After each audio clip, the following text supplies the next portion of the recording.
6절로 10절입니다. 합독하시겠습니다. 내 이름을 멸시하는 제사장들아, 나 만군의 여호와가 너희에게 이르기를 아들은 그 아버지를 종은 그 주인을 공경하나니 내가 아버지일진데 나를 두려움이 어디 있느냐 하나 너희는 이르기를 우리가 어떻게 주의 이름을 멸시하였나이까 하는도다. 너희가 더러운 떡을 나의 제단에 드리고도 말하기를 우리가 어떻게 주를 더럽게 하였나이까 하는도다. 이는 너희가 여호와의 식탁은 경멸히 여길 것이라 말하기 때문이라. 만군의 여호와가 이르노라. 너희가 눈먼 희생 제물을 바치는 것이 어찌 악하지 아니하며 저는 것 병든 것을 드리는 것이 어찌 악하지 아니하냐. 이제 그것을 너희 총독에게 드려보라. 그가 너를 기뻐하겠으며 너를 받아 주겠느냐. 만군의 여호와가 이르노라. 너희는 나 하나님께 은혜를 구하면서 우리를 불쌍히 여기소서 하여 보라. 너희가 이같이 행하였으니 내가 너희 중 하나인들 받겠느냐. 만군의 여호와가 이르노라. 너희가 내 제단 위에 헛되이 불사르지 못하게 하기 위하여 너희 중에 성전문을 닫을 자가 있었으면 좋겠도다. 내가 너희를 기뻐하지 아니하며 너희가 손으로 드리는 것을 받지도 아니하리라. 아멘. 하나님은 자신이 택한 백성들의 아버지와 주인으로 자신을 소개하고 있습니다. 자녀는 한계와 허물이 있을 수밖에 없는 육신의 부모도 마땅히 공경해야 할진데 완전하시고 또 영원하신 영혼의 아버지를 공경하는 것은 마땅한 일이라는 겁니다. 육신의 아버지는 한계도 있고 부족도 있고 많은 허물도 있지요. 그래도 아버지이기 때문에 공경합니다. 그런데 허물 전혀 없으시고 완전하시고 은혜와 자비가 충만하시고 영원하신 우리의 영혼의 아버지, 그 하나님을 공경하는 것은 마땅한 일이다 하는 겁니다.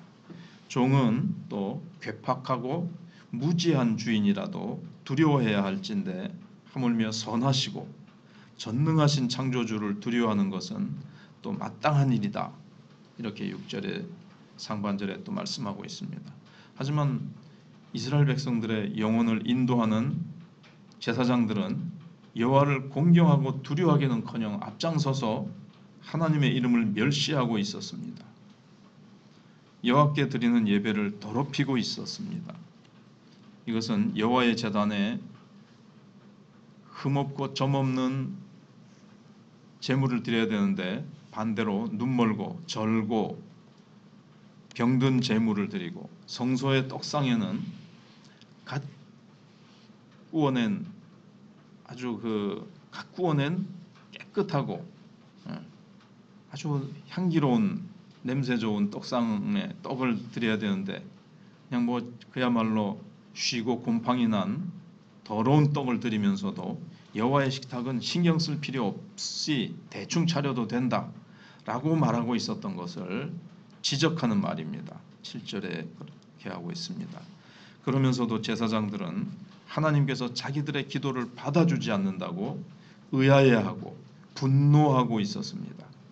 9절에 이런 제사장들을 향해 하나님께서는 8절에서 세상의 총독에게 그것들을 드리면 기뻐 받겠느냐 라고 반문하고 있습니다. 절고 눈멀고 그냥 제대로 쓸모도 없는 짐승을 드리거나 더럽고 냄새나고 쉬어 빠진 떡을 드리면 기뻐하겠느냐 하는 거죠. 너희들을 받아주지 않을 것이다. 근데 하나님을 향한 너희들의 제물과 이 떡이 이렇게 됐으니 어찌 내가 기뻐 받을 수가 있겠느냐 하는 거죠. 하나님을 향한 우리의 정성은 세상에서 윗사람을 향하는 것보다도 못하면서 하나님께 대한 기대와 원망은 더 크다면 이는 분명 이들의 신앙이 이들이 어떻게 보면 상식적인 선에서도 잘못된 것이라는 거죠. 우리는 예배를 드릴 때 하나님을 향한 이 공경하는 마음, 그리고 참 두려움으로 임하고 있는지를 우리가 돌아봐야 될 것입니다. 오늘날 또 한국교회의 예배는 어떻게 되어 있는지를 생각해 봐야 될 것입니다. 그래서 하나님께서는 성전문을 닫았으면 좋겠다 이렇게 말씀하십니다. 불경스러운 제사장들을 향해서 내 제단 위에 헛되이 불사르지 못하도록 하기 위하여 너희 중에 성전문을 닫을 자가 있었으면 좋겠다. 제단에 뭐 태워드릴 건데 어차피 불 다 없어질 건데 뭐 병든 거 저는 거 눈 먼 거 드리면 뭐 어때? 그 가장 포도나 과일로 하면 극상품인 것처럼 너무나도 깨끗하고 너무나도 건강하고 흠없는 짐승을 제물로 드리려니까 아까운 거죠. 그래서 잘못된 이 제물을 막 태워서 이제 뭐 불살르니까 저런 마음으로 드리는 그런 제사는 하나님께서 원치 않으시고 오히려 가증스럽시단 말이에요. 그러니까 저 제사 드리지 못하도록 성전문을 닫는 자가 있으면 좋겠다. 10절에 그렇게 말씀하십니다. 사실은 성전문을 닫는다는 말은 제사가 그쳤던 느부갓네살 시대처럼 성전이 다시 허물어졌으면 좋겠다. 그런 뜻이 담겨져 있습니다. 이 성전이 없어졌으면 좋겠다. 그 정도로 무서운 말씀입니다. 자신들이 하나님을 위해 성전을 지어드렸다는 이 공로의식을 가지고 하나님은 자기들을 위해서 그러면은 우리는 성전 지어드렸으니까 하나님은 많은 것으로 축복해 주셔야 되는데 하나님 아무것도 해주지 않는다. 이렇게 막 원망을 안고 예배를 드리는 겁니다. 오늘날도 내가 이렇게 예배도 드리고 하나님 앞에 뭐 헌금도 하고 봉사도 하고 뭐도 하는데 하나님은 나한테 해주시는 게 없는 것 같다. 이러면서 그런 원망 어린 예배를 드린다면 그게 이제 하나님께서 기뻐 받으시는 예배가 될 수 없다는 것을 말씀하고 있습니다. 오히려 하나님께서 그 예배를 얼마나 혐오하시겠는가 그렇게 본문이 말씀하고 있는 겁니다. 하나님께서 기뻐 받으시는 예배는 자신이 하나님 앞에 사실은 도무지 설 수 없는 죄인인데 하나님께서 예수 피로 깨끗이 씻으셔서 받아주시고 하나님 앞에 담대히 나올 수 있도록 그렇게 긍휼과 자비와 은혜를 베풀어 주신 것 너무 감사하다. 주님 설 수 없는 죄인을 서게 해주시니 감사합니다.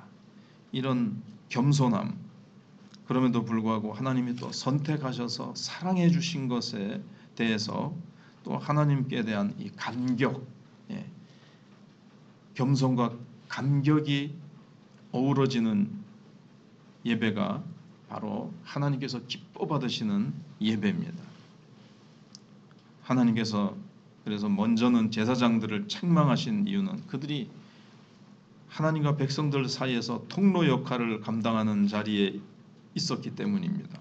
영적 지도자가 해야 될 가장 큰 일은 자기부터 먼저 하나님을 공경하고 두려워하는 마음을 가지고 자기부터 예배에 최선을 다하는 것입니다. 오늘날에는 설교자가 하나님 앞에 바로 서서 예배를 잘 드려야 됩니다. 그리고 파이프기 때문에 깨끗한 수도관처럼 거기에 이물질이 있으면 물에 이물질이 섞여서 다른 사람의 입에 들어가듯이 설교자가 깨끗하지 못한 상태에서 설교를 하면 설교 중에 이물질이 섞입니다.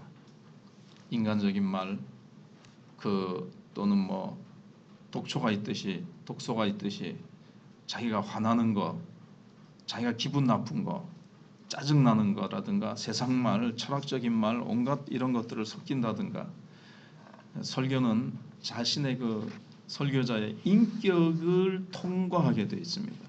그래서 인격이 완벽할 수는 없지만 어느 정도 정결하고 예수님을 닮은 그런 사람이 돼야 하나님의 말씀이 그 사람을 잘 통과하면서 하나님의 말씀이 잘 증거되어질 수가 있습니다. 자기가 맡은 영혼들에게 하나님의 성령의 기름 부으심이 흘러갈 수가 있습니다. 증거해도 아무런 역사가 일어나지 않는다든가 성도들이 듣고 막 이렇게 힘들어한다든가 들으면서 막 은혜를 받고 막 기쁨과 힘과 은혜가 막 넘쳐야 되는데 그것이 없이 오히려 막 몸이 뒤틀린다면 여기에는 이제 설교자의 어떤 영성에 있어서 문제가 있는 거죠. 결론적으로 나의 예배에는 하나님께서 혐오하시는 공로의식 또는 원망이 들어있지는 않는지를 우리가 돌아보고 겸손과 나 같은 자를 세워주신다는 겸손과 나 같은 자를 택하여 사랑하셨다는 그 감격이 가득한 예배가 되도록 기도해야 될 것입니다. 기도하겠습니다.